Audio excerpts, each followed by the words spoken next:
দেশের শ্রমশক্তির প্রায় অর্ধেক যুক্ত কৃষিখাতে। খাদ্যের যোগানদাতা সেই কৃষকই উৎপাদিত ফসলের ন্যায্য মূল্য না পেয়ে দিন দিন নিঃস্ব হয়ে পড়ছেন।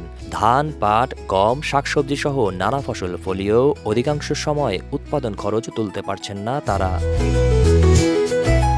মৌসুম চলাকালে কৃষকের হাত থেকে সবজি বের হয় 15 থেকে 20 টাকা কেজি দরে, অথচ অনেক সময় নামমাত্র দামেও বিক্রি করতে হয়।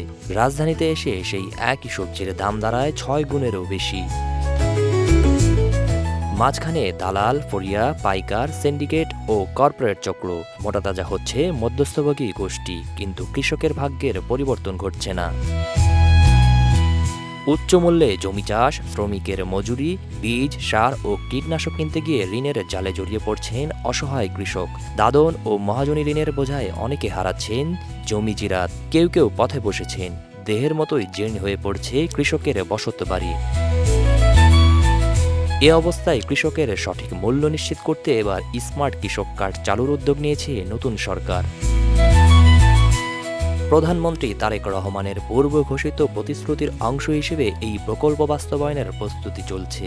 23 ফেব্রুয়ারি সচিবালয়ে অনুষ্ঠিত হয় আন্তঃমন্ত্রণালয় সভা।